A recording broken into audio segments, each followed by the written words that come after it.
the average fish here is a good solid spring salmon. The average fish here is about 10 pounds weight.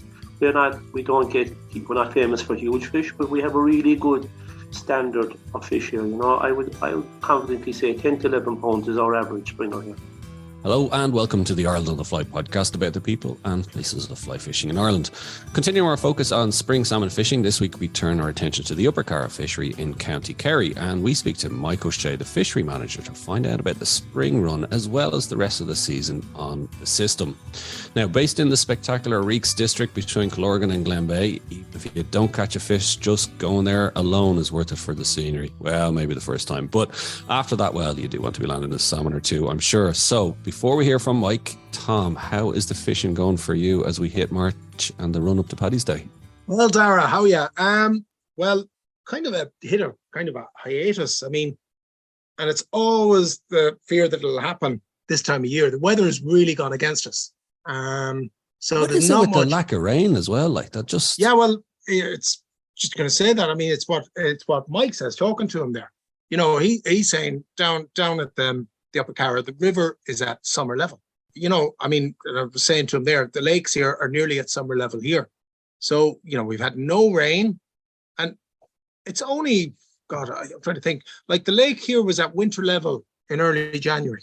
So we probably haven't had anything in the last 2 months. And that's really affected things, really has affected things, And tell me this, with this kind of cold snap as well, like, is that going to just turn them sullen, like, and turn them off? Like? I think if it goes prolonged, it will. I mean, like, to be honest with you, you're still catching them, but like, a brave man that's out on a day like today, I'm just looking at it here now, and we're waiting for a load of snow to come tonight, according to all the forecasts. And it was 2 degrees today with a biting northeast wind, and it was cold on the land. I looked out, and technically, I was meant to be out today. I was meant to be out guiding. All I can say is, thankfully, I'm not. Right? This is the best way to put it, because I mean, also as well, I often think at the start of the year, you don't mind missing a day for conditions. If this was September, now it'd hardly be 2 degrees in the biting northeast. But if it was September, and let's say only 4 or 5 days left of the season, yeah, you might go out. You might say, yeah, I'll risk it. But this time you go, nah. That's plenty more to come. Yeah. Well, it's funny actually, because I'm trying to kind of get out every Friday for a couple of hours, just as a kind of mark that in the diary kind of thing. I'm having second. That's right. No, come on. Although this Friday you could be snowed in, but come here. Remember that? Look, it'd be perfect. Remember all those pictures? And Michael alludes to them growing up with trout and salmon, and you'd see these spring fish in snow-covered fields in the background. That could be you, Darren. That could be you. I would be lying if I said I hadn't actually envisaged that. Of just because like for me, spring fishing, there is something about that, isn't it? Like that, you just think, and if I'm standing in the river after 4 hours, it's my nuts up. I don't think I'll be like, with the leaky waders. More of them later. Yes, that comes up as well. Although it's funny, a couple of years ago, I don't know, I bought these waders by mistake. Didn't realize what they were. They were extra padded. I think they were literally for the Russian Kola Peninsula or something. They're literally like I haven't worn them. I tried them on. I was literally like the Michelin man. I couldn't walk in them barely. What's the material? Are they breathable? Yeah, they're breathable, but they're just like duvet stuck down the leg and the chest of them, right? Literally, like I think that's what they did. They just put a duvet on the inside and just sewed it up.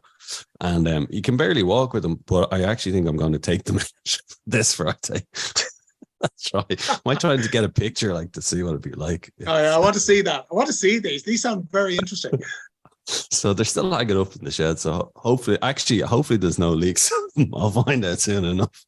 Oh my God. Can you imagine if there are, and then imagine cold, and then if they're all padded, that'll get damp and you don't want it. And then you're so kind of fluffed up, you can barely pull yourself out of the river, like, So I'll let you know how I get on next week. Do. But remember, you've envisaged the picture, the snowy background, the bar of silver, double figure bar of silver. Here you go. So, visualization.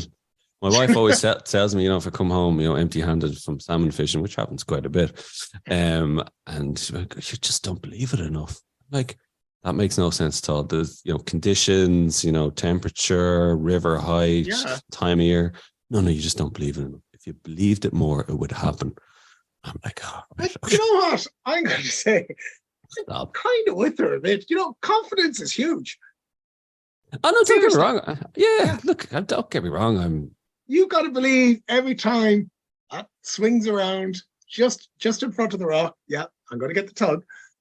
Not every time. Yeah, come on. Sometimes. Okay, every time might be slightly approaching demented. Okay, right. I know. Look, but it's funny though, isn't it? Like, yeah. Well, look, maybe I just need to be more of a glass half full kind of guy. Maybe I don't know. But yes. So what do you reckon? Are most salmon fishermen glass half full or glass half empty? Just mental. Oh yeah, look, that goes without question. Are they glass half full mental or glass half empty mental? No, yeah. So look, you have to be glass half full, don't you? Yeah, you do. Actually, why else would you try and catch a fish that doesn't eat in the river, in the snow with leaky waders? But I'm picturing trout and salmon. Yeah, front cover. So there you go. Oh, I'll let you know. Right, come here. Let's hear from Mike O'Shea now and find out about spring salmon fishing on the Upper Caragh. It's somewhere hopefully I'm going to fish soon enough. My list is growing week by week, the more people we talk to. And I first asked Mike to give us some background to the Upper Caragh Fishery. The Upper Caragh Fishery, really, the Caragh system is about, it's probably southwest of our nearest town, which is Killorglin. Glenbeigh is not too far away as well, a little bit more west. Southwest of Killorglin, just under the McGillicuddy Reeks in the valley of Glencar. It flows down, beautiful scenery, flows down through the upper part of the fishery into Caragh Lake, down through the lower Caragh system, into the estuary at Dukes, if you've ever heard of Dukes, which is in Castlemaine Harbour, the back of Ross Bay Beach, and out into Dingle Bay. So that's where we're situated. Lovely part of the world. It's a stunning part of the country. Actually, what's it like this time of year? Like, are you seeing kind of snow on the McGillicuddies during the winter? Like this morning, there's a good dusting of snow right down to the foot of Carrantoolan on the high ground around the fishery. We're high up, we're up pretty high there in Glencar. So yeah, it's cold, 1-2 degrees today, so it's pretty cold. Hardy anglers would be out. Hardy anglers is right. And I just want to ask you, how far then before it flows in at Castlemaine, how far is that the river and the system? The length of the system, I suppose, really is about 20 kilometres really in length. You would have like I said, you have the lower Caragh River, which is the system below Caragh Lake. You have Caragh Lake itself, which is probably maybe 5 kilometres long. The Upper Caragh Fishery in its entirety, just in the upper part of the private fishery, is something about 12 to 14 kilometres long from Caragh Lake up to the source of the system. There's 2 forks in the system. One fork comes from, if you're driving to Waterville, actually you might often pass a little lake called Lochacoose. And Lochacoose is one leg of our system, and that flows and joins midway in the Caragh River. And the other one comes from a little lake up there called Clune Lake. And above Clune Lake is actually another little lake called Loch Ray. And they flow down, and the combination of all those little tributaries and streams flow into the main, which is the main Caragh, which is above the famous Blackstones Bridge, if you've ever been there. Yeah. So like I said, it's a spade river. We're up high in the mountains there. Spade River. We are affected quite a lot by the precipitation. The rain is key to our fishing, and when we don't have rain, we do suffer a little bit. Now, having said that, we have the lakes, so at least somebody can go fishing. It's not like other fisheries where maybe they're in spate or they're in drought and they haven't got the option. We have 3 lakes to fish. We've Lochacoose, like I said, Clune Lake and Caragh Lake. So, good man, Mike. Here, Mike. How are you? How's it going? Hello, Tom. How are you keeping? Not too bad. Listen, just first thing I ask you there, you said there's 12 kilometres above the lake, yeah? Yeah. On the Upper Caragh. How much of that is, let's say, a fishable river? Yeah, it's a strange character of a system, really. Immediately above Blackstone's Bridge, where you've been, Tom, often, just above the bridge there, even though it is a spade river, we have a lot of big, really big, deep areas in the river, big, deep pools. In fact, some of the pools there are 15 to over 20 feet deep in places, huge pools, 100 meters long, and you have really good protection, I suppose, really, for the spring stock. So from there, from Blackstone's Bridge up, you've about, like I said, about 12 kilometers. Now, some of that is mountainous, streamy, free-flowing river, rocky. Might not be all fishable when it's very low, but those bigger pools that I just spoke of, they're easy fished, even despite the low water. Sometimes they're easy fished. They hold a good resident population of fish throughout the whole year. Right. Now, you mightn't have the opportunity always to fish a fly over them in low conditions, but you can certainly, we allow shrimp fishing, we allow worm fishing, spin fishing, so we're open to all options. But and tell me as well, then, the lakes you were mentioning there, do the salmon hold in them too? They do. Clune Lake in particular now would be the spring side of the system. Early in the season, most springers run through from Caragh Lake, up our system, and more or less straight into Clune. And beyond Clune, there's another little lake, Loch Ray. If you look at it on the map, you'll see it there. It's right up to the head of the system. The other side of the system, Loch Coos, that's more of a grilse, maybe from end of May on, the fish start to divert and go up there. And it's not really productive early in the season, but certainly late in the year, you can have great fishing in Loch Coos to the fly, trout fishing, trout flies, wet fly fishing. It's fantastic. Right, so Loch Coos would be more like when the grilse run. More like when the grilse in the back end run, yeah. But Clune Loch then, that you're saying, Loch Clune, yeah? Yeah. Is there a chance of catching a springer in those lakes? Oh, absolutely. Yeah. It's a fantastic spring salmon fishery. It's a really good spring salmon fishery. It's reasonably small. It's about 1 kilometer long, 3/4 of a kilometer wide. One boat, 2 at the most. That's all it's on that lake. And right. It's part of our fishery, so it's easy control who fishes it or what goes on there. But it's a really good, unspoilt as well, Tom. Very little agriculture up there. We have the sheep, obviously, on the hills and the mountain. It's probably been the same for the last 50 years. So we're lucky that way too. In the Caragh fishery, the Glencaragh area is not predominantly heavy agriculturalized. You know what I mean? You'd have sheep. Yeah, more upland predominantly. Stuff, yeah. So it's not a lot of fertilizer spreading and all that. And with the water framework directive and the sulfates and all that, they're looking after the system pretty well. Is it? You see, the loch angler picks up with me there. I've always been thinking of the Upper Caragh River, and as soon as you said lake, I sort of, my ears pricked up and everything. I wasn't that aware of Clune Lake. I remember hearing about Loch Coos, all right, but I wasn't aware of Clune Loch. So that's the brown trout small bucket list. Yeah, the brown trout fishing is on both lakes is phenomenal. Now the trout are small. You're looking at 2 and 3 fish to the pound. 10, 11-inch trout. Maybe a good one might be 1.5 pounds. There's the occasional good trout comes off there. As a matter of fact, last year there was a nice trout caught there. He was 8 to 9 pounds on the wet fly in Clune Lake. They show up every now and again. Yeah. Obviously, there's not a huge population of them in the southwest, but they are there, the odd one. But a fantastic sport for a beginner fly fisher. Very easily free rising fish, and obviously worth it as well. I mean, you can have that as well, but if there's a couple of springers knocking around in it, that really adds to it, I'd say. That's just it. When you're wet fly fishing there, you don't know what's going to come to you. Yeah. There is a big population of fish there, brown trout, and you have the salmon and you have the grilse then a little bit later on. It's a really productive lake, yeah. I'm just while you're talking there, I just went on to Google Maps to have a look at Clune Loch. So initially I went into the Caragh Fishery there and I was like, where is that Clune Loch? And how much further up you have to go. Yeah. I was just following the river, and I'd recommend anybody just check it out, CLOON, Clune Loch, and then go into Google Street View, and there's a road, and as we're talking here, I'm just on it, and you're on this road, and it's like you're kind of nearly in how would you call it, in terms of the kind of the flat part of the valley, like you're just mountain peaks all around you.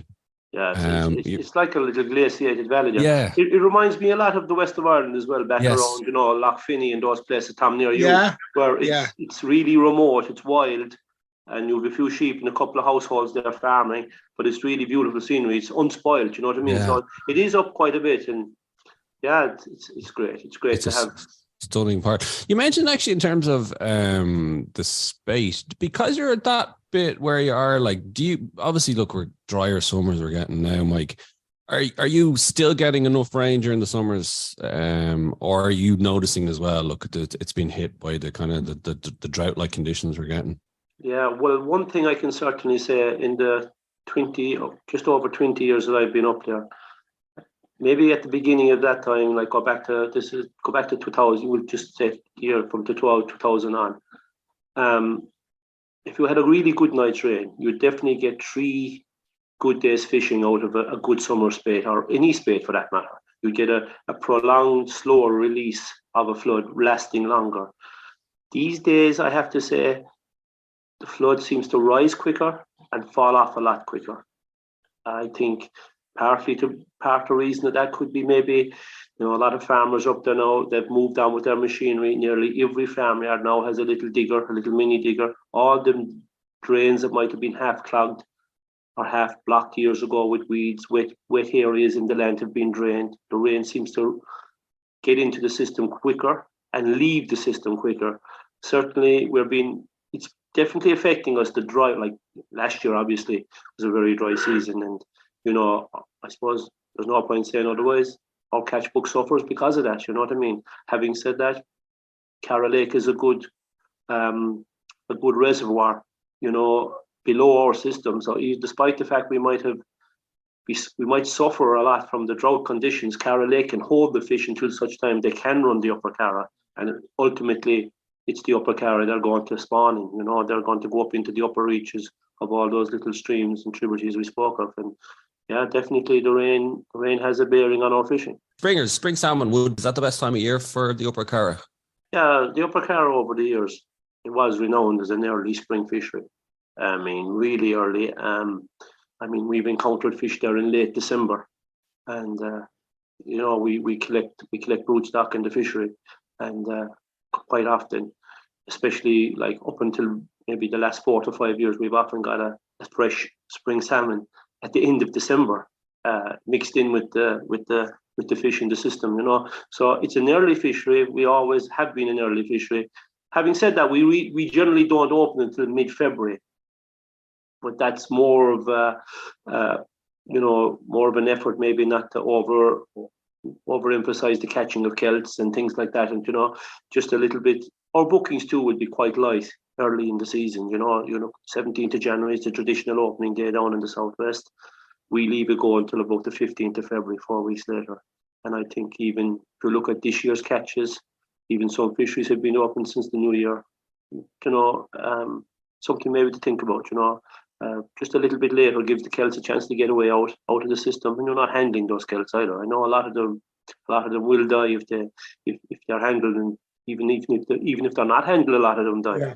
But certainly more beneficial not to open till a little bit later. Anybody that comes to fish then has a better chance. Maybe there's an extra couple of fish in the pools as opposed to fishing 17th of January. There wouldn't be a lot of fish in some of the places on the river, So that's the reason we don't open till a little bit later, but we are an early fishery.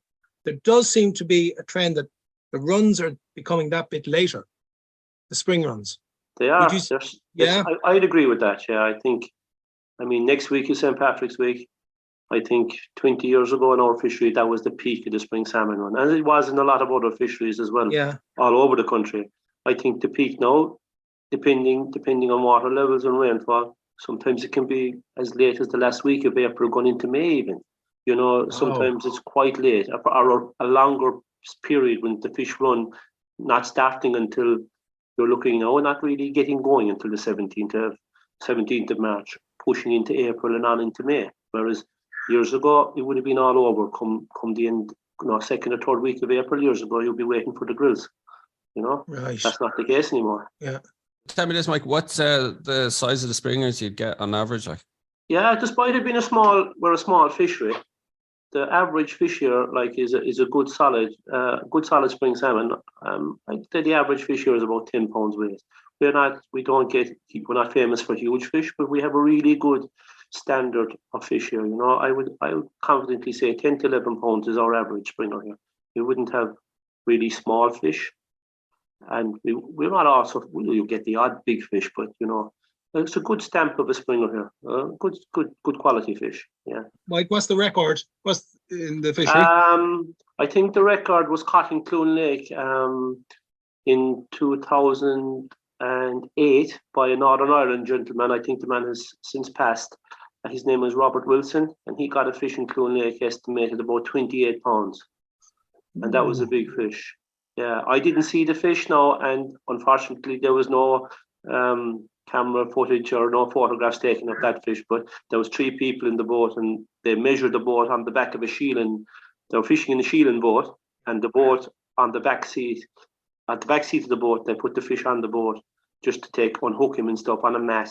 And they told me his head was on one gunnels and his tail was on the other. So, and he was deeper than the seat. So they were only trying to estimate. And all 3 of them were pretty experienced anglers. So around that, I got a fish myself maybe 4 years ago in Caragh Lake trolling with 2 gentlemen from Kildare. And that fish I estimated him at about 24. And you get the odd one like that, but of course, those fish are few and far between these days. Yeah. And when's the most popular time for anglers to visit Caragh generally? Yeah, from now on, we're getting going with our bookings. The spring salmon fishing, April and May, really March, April and May, and then later the grilse run. But now is when we're really starting to see, bookings that have came in over the last 5 to 6 months. Some of the people that I'm taking bookings from have been taking bookings from for the last 10 years. Indeed, they've been here since came with their grandfathers when themselves were maybe 15 or 17 years of age. Now they're in their 60s. They've been coming. I could show you our logbooks, and I could tell you who was on the fishery on a certain week, every week for the last 30 years. Matter of fact, I have 2 gentlemen this week from Upper Caragh in Germany, and I think one of them is coming over 50 years. Oh, wow. Yeah, he's coming over 50 years. I think his first trip here was when he was 7 or 8 with his grandfather. So these are the kind of people that come, and we have a lot of Irish clients as well. A mixture of it. A lot of them now over the years would have been more and more continentals, French, German. The river is owned by a Swiss man. And we have a lot of influence then from Europe, a lot of English as well. We get a lot. Attended the CLA game show there a good few times when it was being held, and got a lot of interest and a lot of bookings from the UK. So handy in the UK, you can put your stuff in a jeep and hop on a ferry. That time Cork Swansea was running, and for the southeast coast and southwest coast of the UK, we got a big contingency of people from Devon, Cornwall, all around that area. Just jump on it. They're here literally a couple of hours into Cork and where they went. So yeah, mixture of everybody really. But some weeks are booked out. Could have the same person on the same week for the last 20 years, and they'll take that week and take their chance, knowing that if they get wet weather, it's going to be good. Yeah. And if it's going to be dry, well, you resort back to the boats, and that's the way it is. You take a chance. Take a chance. These guys are booking.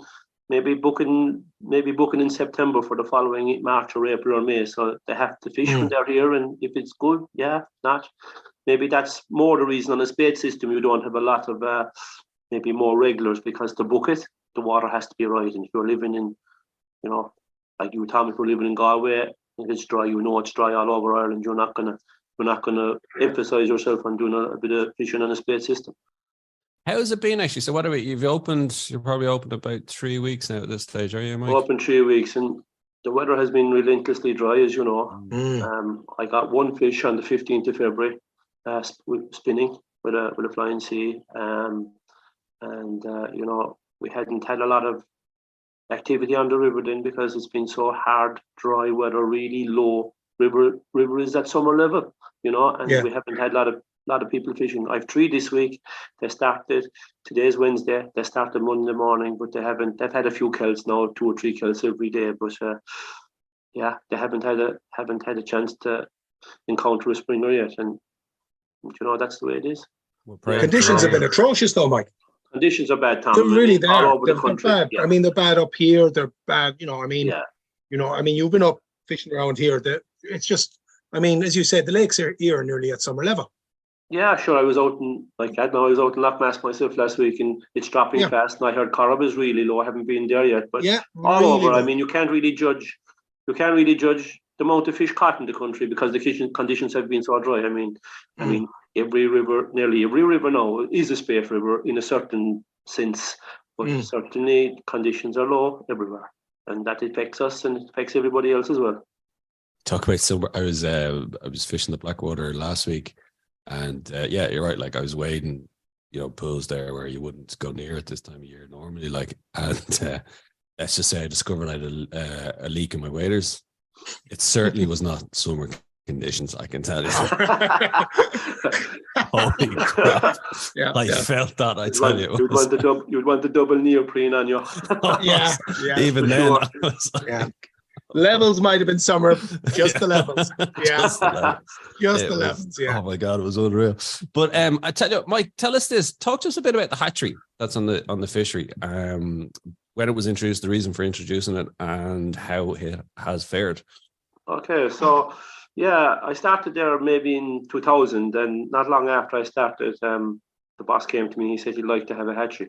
There always was a certain emphasis on a hatchery in the Upper Caragh for a long time. They used to plant out unfed fry, but always there was a little hut, incubate the eggs. When the eggs hatched out, they just went around with the bucket and planted them out.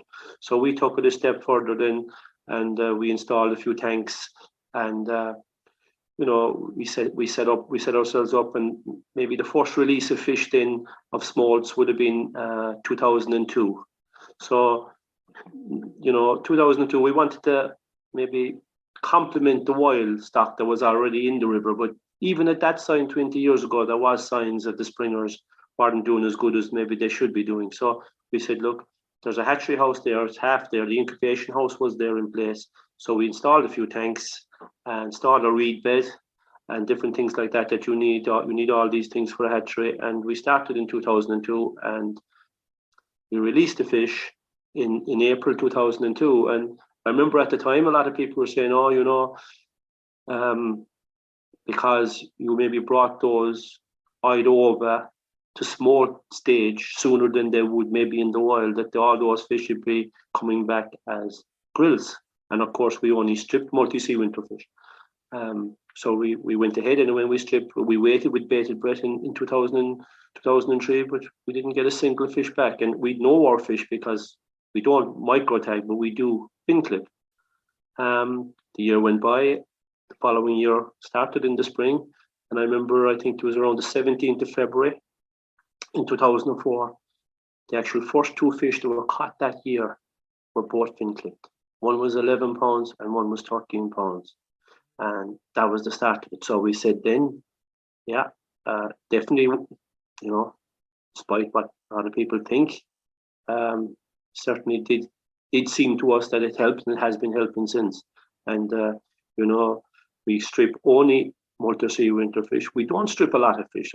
Maybe the way to go with a hatchery is to supplement rather than to take over, like in some fisheries. I know in Iceland and places, even if you look at the Ranga, if they hadn't a hatchery program, they wouldn't have any fish, because predominantly to that, I think 50 or 80 fish a year. Now they're looking at thousands of fish a year. With the Caragh, we just wanted to help what was there. Strip maybe 10 to 12 multi-sea winterfish every year. You're looking at maybe 40 to 50,000 eyed over every year. Not huge, but just a helping hand. I mean, those under maybe different management and different conditions, those 10 to 12 fish could have been easily knocked on the head, and they'd never see spawning, not to mention incubation of their eggs being incubated rather. So we started, like I said, then 2002, 2004 on, we started getting fish. We've been getting fish ever since, clipped fish, and I would say maybe 30% of our catch book is made up of clipped multi-sea winterfish. We don't seem to get any grills. We strip, we don't get a late run of fish into the system, other than late springers that maybe got held up, like I said before, got held up in Caragh Lake. There's no fresh run of fish, of back-end fish into Caragh system. And, a fish that's 80 centimeters or bigger, we know that is a multi-sea winterfish. So when we collect our broodstock, we go around them with more or less like a draft net, or sometimes we lift them with a landing net. Actually, when they're paired off, when they're stream, you can hold the light over them. And a sick fish, that's a sick hen. When I mean sick, I mean pregnancy sick. if they're sitting there, they're very inactive, and you can actually walk up very carefully if you're cute enough and lift the fish into the landing net. Would you get the two in the same swoop? I often did get the cock and the hen together, yeah, often. And indeed, if they're actually ready to spawn, we may strip them there and then on the spot and incubate their eggs together. It'll be like a natural selection. No, that's not always the case. Sometimes the fish are not ready to spawn, Tom, and we gather them up. And I have a modified creamery tank, like the old bulk tanks that they used to go to the creamery. Stainless steel tank. You bring your fish down to the hatchery. Sometimes they're ready to spawn. Other times you have to wait 3 or 4 days. And we strip the fish, and we obviously cross them with several different male fish, cockfish to know. So the gene pool is well mixed. You know what I mean? So, but sometimes you do get them together. So that's the way we operate. 50,000 eggs a year. It seems to be working for us. I think by supplementing what's there, it's not really having a detrimental effect, and because we're using our own fish genetically, we're not changing anything. They're Caragh fish. We catch them, like I said, we catch them in Clune Lake and these places, and they're released back where we actually caught their parents. 14 months later, strip the fish. The fish are ready to smolt at 13 or 14 months. I'm coming up to the stage now. I'll be clipping now shortly and releasing the releasing the smolts, and they're all good size, maybe 6 inches, 6 inches, So yeah, it's interesting as well, you get to see the behavior of fish, and you're handling adult fish the whole time, and they're tougher than maybe people think sometimes, Yeah, I think you're right. That's really interesting, Mike, and like the returns, like we were talking there, are maybe up in 30%. I mean, that's phenomenal. Yeah, like when we go out in December. Generally, maybe the week before Christmas is always a good time. When we go out and actually catch the broodstock, sometimes on our catch book during the year, we'd say, hasn't been so many, some years are different. It depends on the survival rate of all the fish, not just hatchery fish. I'm talking the fish in general in the system. But sometimes the percentage could be, we'd say, guys, there wasn't too many clip fish caught now. Some years are better than others. Something could happen to the smolts. They could run into a bit of bother, with predation or whatever you have in the sea. But then when you actually go and you capture the fish, quite often you capture a clipped fish, like a 10, 12-pound fish spawning with a wild cockfish. So, it does work. It does work. It certainly works, but just not, I wouldn't be saying that everybody listening to this podcast should go out or start the hatchery immediately. There's a lot to it. It's expensive. It's expensive to run the tanks. You have a lot of legislation. You have to be on site with the county council, planning, discharge licenses, intake licenses. You need an aquaculture license, obviously. You need even a license to store the food. So it's pretty. There's a lot to it. There's a lot to it. Yeah. Yeah. Wow. Yeah. There's a lot to it. So yeah, it's working for us, and we can happily say, I'm confident to say that, yeah, it's certainly helping the fish, and maybe that's why we are where we are. Like 30% of the catch, we average 150, 160 springers, maybe 200 on a good year, and 30% of that makes up for quite a considerable number of fish. Yeah, doesn't it? Actually, interesting there, just you mentioned it. Have you ever had a grilse clipped? When I say we haven't had them, that's not true. We've had the odd one, We've had the odd one here and there, because obviously what happens in nature, when you put them in a smolt, you don't know when they'll go to sea. And or what happens, or even what happens. Sometimes you'll have a fish that'll be bordering, but generally or not, we don't get them. But we've had the odd one. I won't say we haven't had them, but it's been very few, Tom. I'd say in the last 20 years, if I could say we had 10 grilse, that'd be the most, and they're very scarce, but more MSWs, Yeah. And yeah. So on advice from people that knew their job prior to, I'm not saying I'm an expert in hatcheries or anything, I got great help, and I'm sure Dorry Gibbons there, and she gave me a lot of help, and her background was from hatcheries years before. Another lady, Ethna O'Brien, she worked on the Screeb, and I was just kind of following on from their advice and help when I started, and it seemed to be going well in our hatchery anyway. So it's working for you. Working for me anyway. Yeah. Mike, and I think it's interesting, I think probably key to what you're saying there is it's supplemental. Supplemental, yeah.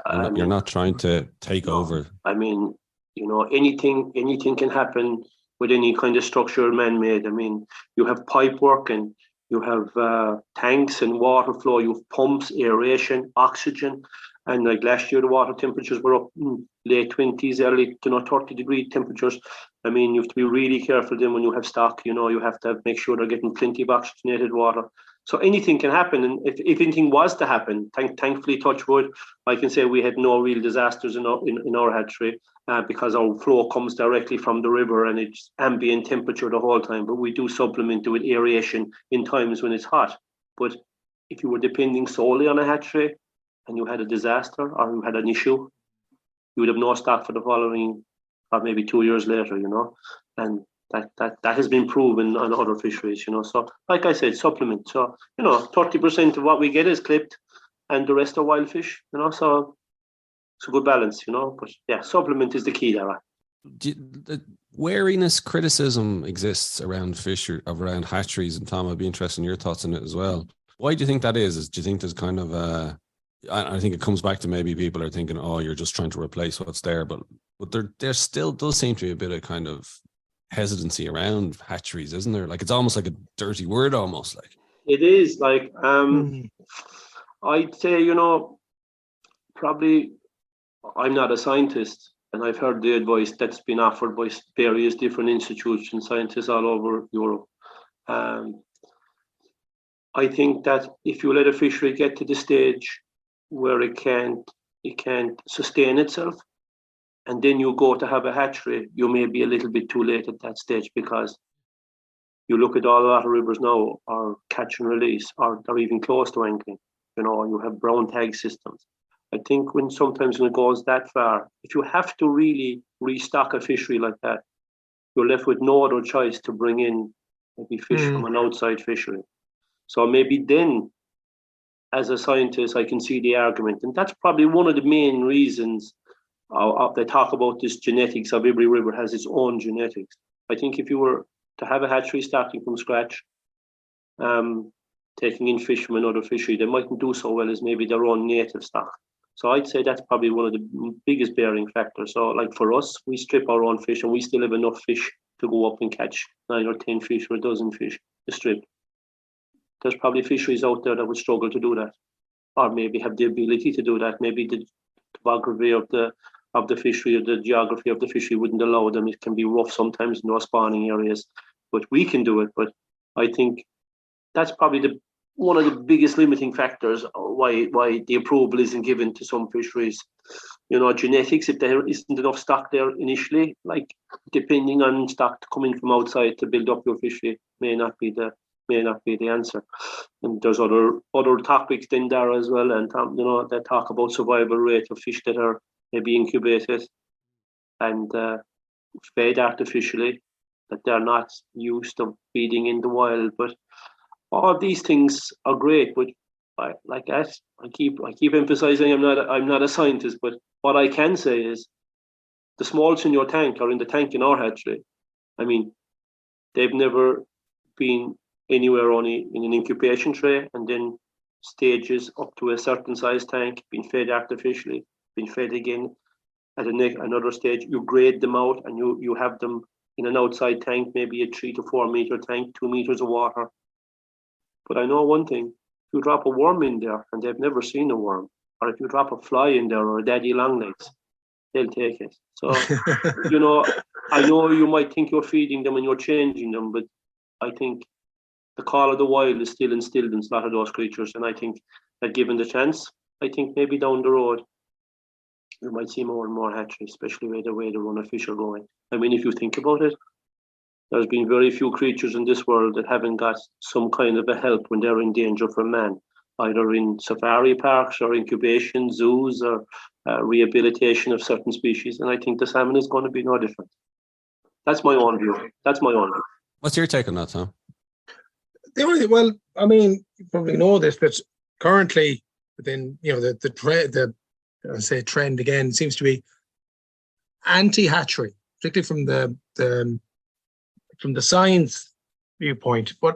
And I can sort of understand where a lot of it is coming from, particularly if you're introducing outside, outside genetics, outside stock or whatever. But I think if it's my own viewpoint, if it's something like and what you're talking about there, Mike, something like it's within the stock is all native Caragh stock, and it's done very much, and also as well when it's supplemental, I can only see it as something really positive. I can't see where the damage has been done.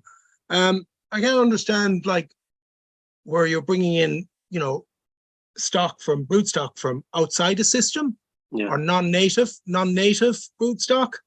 But then you look at brown trout all over the world. Brown trout is only indigenous to Europe.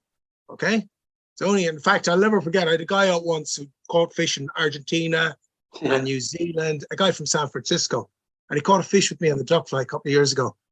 Caught one in the morning. The first thing he did, he said to me, he says, "That is the first indigenous brown trout I've ever caught in my life," and I never thought of that before. I said, because I fished in New Zealand, I fished all over the States, and I fished in South America. So, that's where he was coming from, where it was completely, it was something that's been there for years. But my point initially was, they brought brown trout, supposedly Loch Leven's stocked half the world. But, and it has survived and prospered. That's right. So it can work. Now, but the argument is then, of course, that you're bringing in something that's going to displace the native inhabitants. Okay, so I can sort of understand that, be it in some cases, and I forget the name of the fish in New Zealand. There's a native fish, and brown trout have displaced them in a lot of systems. So I can understand it from that. But if you're just looking within species, I still think I'd be hesitant to bring in outside stock, particularly with trout. I think if you can work with the native stock of a system, yes.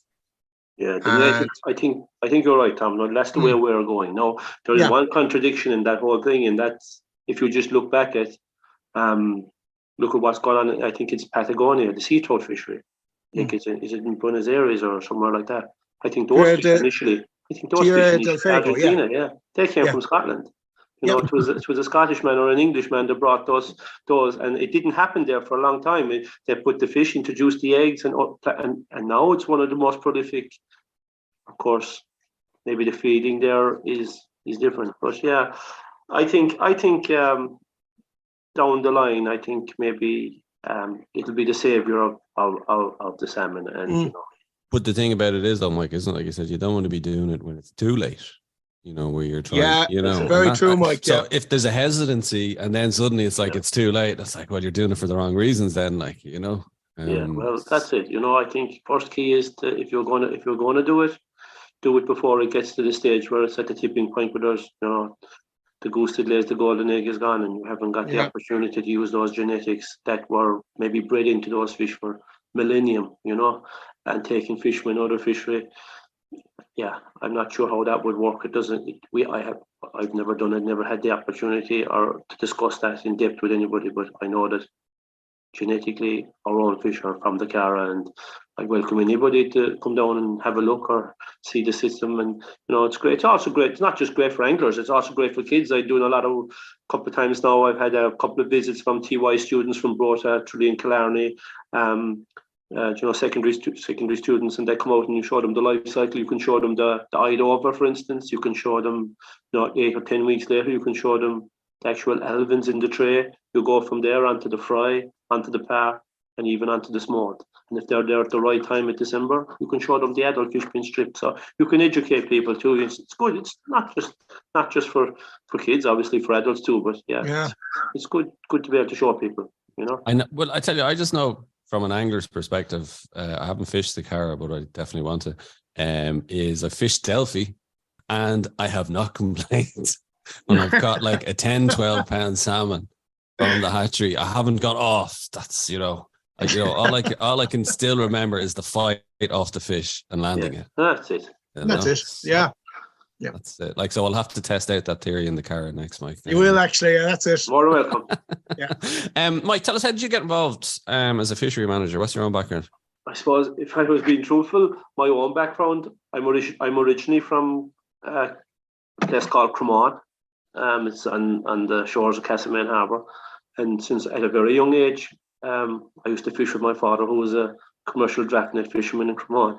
So my first introduction to salmon, really, or anything to do with salmon, was with my dad. Since young, out in the boats, there was a lot more fish there that time, and they used to fish there, the draft net fishing in Cremon, in Castlemaine Harbour. So that's where I first had anything to do with salmon. And of course, teenager, then you'll be on your bike, and we had a little lake near us there in Cremon, a couple of little rivers, like the estuary of the Caragh system. And indeed, Caragh River was only 10 minutes being on the bike. We used to fish there, and of course, anyone belonging to me at that stage, we were like, put away that rod, you'll never get nothing out of the rod, it was all commercial orientated nets. You'd be up in the morning cleaning nets and helping your father to rope the nets and this and that. But when they saw you with the rod, they definitely didn't like it. But as it progressed through my own childhood, then I done a bit of fishing and fished here and there locally with the River Lown, of course, and the Caragh system and Caragh Lake, and there's, like I said, little local lakes around. I went on from there. Then I kept it up over the years with a couple of friends. And that's how I just started up. How I started in the Upper Caragh, really. I was a carpenter by trade. I was working the building sites. And I first started there doing little, I knew about the fishery. And we often, I remember in the trout and salmon years ago, there used to be reports from the Lown, and there used to be reports from the Caragh system. It was the only real way of knowing about fishing that time was in the back pages of the trout and salmon. We used to read this trout and salmon every month. Jesus, Caragh Lake was this fish and that fish, and this fella caught that, and we'd be like, God, we have to get up there. So I eventually made it up there anyway, and I said to the manager, he's Vincent O'Shea, no relation of mine. He's still around, helping out. I said to him, look, I haven't a lot of money, but if you were ever stuck for a few jobs along the bank, a few huts or stiles or a little bit of fencing or whatever, cutting bushes, trimming the grass, I said, I'd be interested giving you a hand. I said, we might do an exchange for days fishing. So that's actually how I started there. And I done that for a while, and he saw that I was maybe handier with a rod than a lot of people, a lot of the visiting anglers, they mightn't have great experience. And so he'd ask me then, would you go with a certain client there for a few hours? And he soon saw that I was there to get on with people and do a bit of fishing, caught them a few fish or help them to catch a few fish.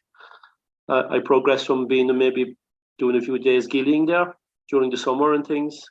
I started then working there at night time. We used to do the Upper Caragh always had its own water keepers, 2 or 3 water keepers policing the system. We're out, we watch it. Obviously poaching is a problem, and that time probably there was more poaching, but started there then doing a little bit of night work on duty, up and down, checking the pools, making sure everything was okay. And that man I mentioned, he was coming to retirement, and he said, look, you're here, there's not too many with a fishing background like you, and also been able to do the maintenance. So he said, would you be interested? He said, I'll be retiring in a couple of years, would you be interested? So of course, it was like a dream come true to any angler. So I put away the hammer and the chisel, and I started work there in 2000. I started work there part time, probably 97, and maybe took it on full time around 2000. So I'm over there 23 years. I'm there now. So yeah, still there. But that's how I came about. So. And little did you think when you were helping your father with the nets in the harbour, looking up to the mountains, that you'd be ended up near the top of the system. That's it. I mean, having experience with knowing a little bit of, well, I won't say like knowing a little bit about net fishing and draft net fishing. That's also handy being a fishery manager. It helps a lot when you catch them with the brood stock.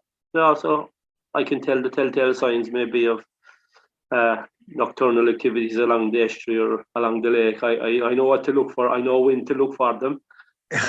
So we've always had our own keepers, just like, it's important. So I just like to point out we have our own water keepers, but we also went to the trouble, which is a very important point I want to make about the Caragh system. About 6 or 8 years ago there, we also went to the trouble and we bought a share in the netting rights of the estuary. There was a private netting right there for years and years, similar to what's happening in the Lown, and there wasn't much point having a hatchery. and policing the river and trying to get anglers, charging anglers, and trying to get anglers fish when they came on holiday. So we went and we moved, and there's a company there called Seafin Limited. They actually own the lower part, and we went to them and we offered them a few bob in such a way that we'd have a share in the netting rights. And of course, now we have a legal veto. The net will never be fished again, and they have a 50% share. We have a 50% share. It can't be fished without agreement from the other party. That suits us, and that suited them. So we actually set the net. We set the net aside, so there's no commercial fishing in the Caragh estuary anymore, which is also benefiting us, and it was also helping us. We talk about the hatchery, and the hatchery will do so much, but protection and setting the net aside, I think there's not that many fisheries can say that we've done as much as we can do. Also by policing Caragh Lake, we don't have any really jurisdiction on Caragh, or we don't have any rights to Caragh Lake. It's a public lake, in a sense. It is a public lake, but we also have to keep an eye on that. And I suppose we're doing the state a favour really by policing the whole system, including Caragh Lake and the estuary. So just wanted to make that point. So it's important that people have. But it's true. It's a double-edged sword. I mean, as you said there, it's very true. Like having a hatchery is all very good, but like if the estuary and they're getting fleeced at the estuary, that's it. I mean, what's the point? I've been approached, Tom, by different places, quite local to me here, and all mad keen. We'll have a hatchery and we'll do this and we'll do that. There should be a hatchery on the lawn. There should be a hatchery on different places, the field and all other different places. But having a hatchery, you want to make sure the gate is open, because there's no point spending thousands, and it's quite expensive to rear smolts, and have somebody that's legally vetted by the government with a draft net in the estuary reaping your reward. So that was one of the reasons we went there. We removed that net from the estuary. So that doesn't. I mean, I know the river field there is catch and release at the moment, and they were talking about, I think there used to be a hatchery. They were talking about reviving it, but I think some of the people that wanted it revived was to increase the quota, just to allow the netsmen to continue fishing. Obviously, that's a crazy idea. Tell me this, Mike. I'm interested in your father being the netsman. Did he ever fish then as a hobby? Never. No. Yeah, that's I'm fascinated by that. He didn't. Never fished. My father's living in Manchester at the moment. He's not living in Kerry, but he doesn't. He never was an angler. Never had aspired to be. And like I said, they'd be looking for you to do a job. They'd be at home. Maybe the spuds had to be dug, or the grass had to be cut, or maybe the turf had to be brought home, or something like that. Where was I? And sure, that'd be holy war. You'd be down at the fishing. And come here, was there anybody, like, did you have uncles or anybody that did a bit of rod fishing? No. No, no other. No, you fell from the sky, Mike. I don't know where I got it. I just had interest. I suppose I just interest in fishing, wildlife. I mean, I like being out in the open. Yeah. And that's where I got it, and the love of being outside. And of course, when you were young, you start off with your little worming rod, or you progress to a bubble and fly then, and just be great. And I can even remember fishing with a safety pin. You know what I mean? We hadn't hooks even. You know what I mean? And a nut as a weight, and we hadn't even a rod at that stage. We used to just put out little lines and play football on the shore of the lake and check the lines every now and again. We caught mostly eels, but it was fishing, and that's all that mattered. Yeah, so my son, thankfully, Tig, Tig. Yeah, Tig is fishing. Fair play. Brilliant. Great to see him fishing. Crazy for the fishing as well. And he's gotten into the fly tying there now lately. So I have my own personal fly tyer as well. And so, fantastic. I will wrap up. Happy day. It is amazing though, isn't it? Like that your dad never, working in fishing, just never interested in outside of the job. Like, yeah, I mean, you talk about, when you go back to that stage when they were fishing in Cremon, I mean, there could have been anything up to 20, 25, what they called like bankers, they called them. They were like local boats, maybe 20-foot boats, open boats without much similar to an angler's fancy or a lake boat, but slightly bigger for the sea. And that time there was 20 boats fishing with maybe 2 people in each boat, and they all caught a few fish. There was a lot more fish there that time. And indeed, I can remember the day my father stopped fishing. The fishing, he wouldn't, maybe even pay for the gasoline sometimes. He couldn't pay for the petrol. Nets were expensive. They had to pay a license fee. I don't know what it was, £300 or £400 at the time, I think. And more and more regulations and things like that, and it just wasn't viable for a man with a family to be going down there. It's like a gamble. Sure enough, if you had a good week, you'd have a few bob. If the weather was bad or the fishing was bad, you hadn't. Yeah, no. And he sold up quite a. He sold up the boat. He sold up his gear, and he was truck driving for years. He left it behind him. So I was in the buildings, obviously at that stage. There was no future for a young man in Cremon that time for salmon fishing. Now Cremon has moved on since there's massive production of oysters and mussels there, more so oysters in recent years. So there's not that much fishing in Cremon anymore, despite what people think. That Castlemaine Harbour is, being fished very hard. You need only have a look there in the end of May, beginning of June, when the grilse should be around. You might see 4 or 5 boats there now if you're looking. It's not something for the younger man because it simply doesn't pay. One thing I want to ask you, and I just thought of it there about your dad. Do you think when your dad, when he got a big, this would be to all net fishermen, you know the way, now the three of us here are rod fishermen, and we all get a buzz when we catch a fish. Would your dad have got a buzz when there was a big haul in the net? Aside from the fact of, okay, it was naturally because there was the financial side of it. But do you think he got a buzz, or do net fishermen get a buzz when they haul in the net? Is there a crossover? This is what I'm trying to say. Is there a crossover from a rod fisherman to a net fisherman? Well, I can only talk from a personal point of view. I think the last time I fished was would have been the year of maybe my leaving certificate, whenever that would have been. I won't say how long ago that was, but 2011, Mike. Yeah. yeah, that's it, spot on. But we were there, and I used to fish with a neighbour, and that neighbour actually was the man that took the license from my father, because you could allocate your license if you were giving it up that time. I think nowadays you can't; they just go dead. But that time you could. I'm going back like when I was 16, 17 years of age. I remember fishing with him, and I'll tell you, without the risk of being lynched by my fellow rod fishermen, there was mornings down there when, a beautiful summer's morning, going out in the boat, setting your net, and indeed it was a bit of a buzz to see fish coming to the net and splashing. I mean, it was a way of life. I loved it myself, and if it was viable, it was viable for years. It was a way of life for not just in Cremon, but all over the west of Ireland, indeed other parts of Ireland. Look at all the estuary fishermen that are still fishing. It is a way of life. It was traditional. It was a buzz, and he certainly got a buzz and the enjoyment of having a few fish.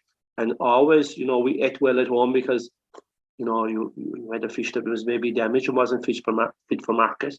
So, like, quite often when I was in school, the mainstay was salmon sandwiches. Do you know what I mean? And like to ask, you're asking me, was there a buzz? There was. I experienced that myself as a young fella. The excitement to get up in the morning on a lovely morning, going fishing and catching fish. It's the same. It kind of similar to what you'd be, Tom, when you're driving out of Ross Hill into a lovely southwesterly, and a few mayfly blowing off the shore. It's the same. I suppose in all, if they wouldn't be at it unless they enjoyed it. And I'd have to say, the farm would be good when they were getting a few fish, but not so good when the fishing was bad.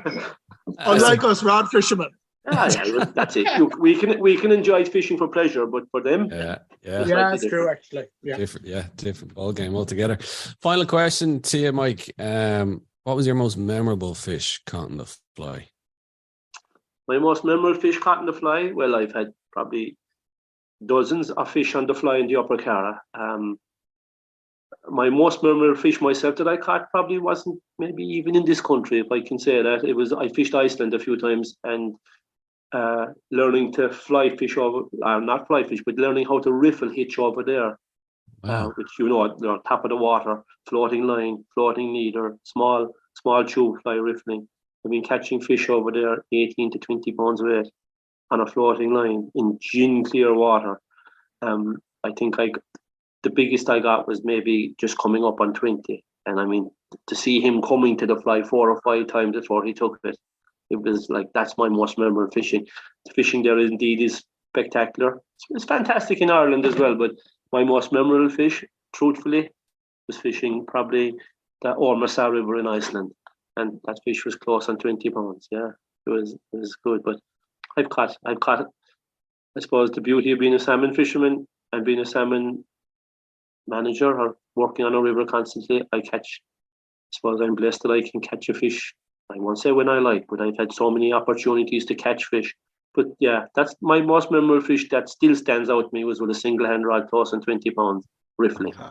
And actually, just on that, what is it about like that the riffling is so prevalent in Iceland, but yet it's not really tried over here or as successful? They don't seem to rise for it, do they? I think a lot of people here don't fish it, but believe it or not, in the Upper Caragh, where the water is very clean and very clear, it works very well. Right. Floating line, it's lovely fishing.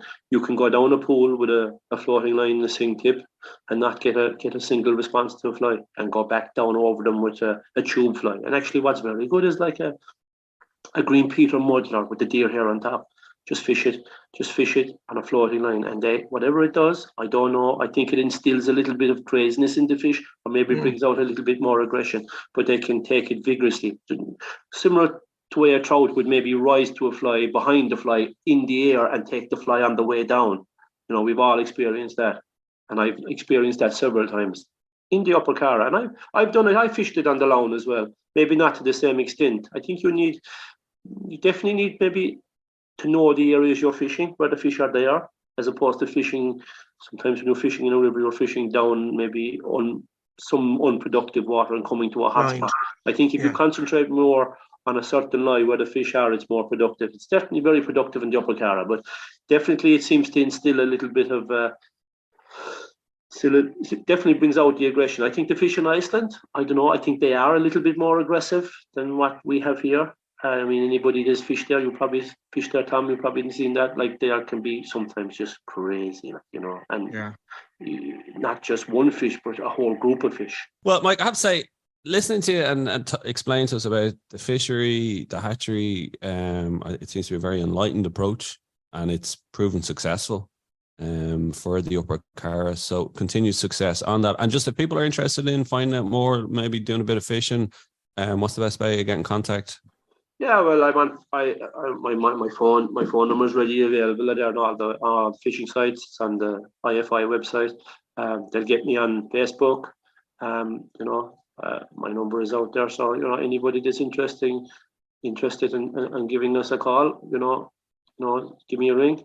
Obviously, like I said, a lot of the weeks are pre-booked, and people probably say, you know, Jesus, you know, nothing available again this week, but there is. You just have to keep on it, you know, because obviously you'd like to give somebody fishing maybe 3 weeks from now, and you know that the bookings are a little bit quiet. But on a spade river, for an Irish guy coming to a spade river, like I said before, you know, they can be very lucky.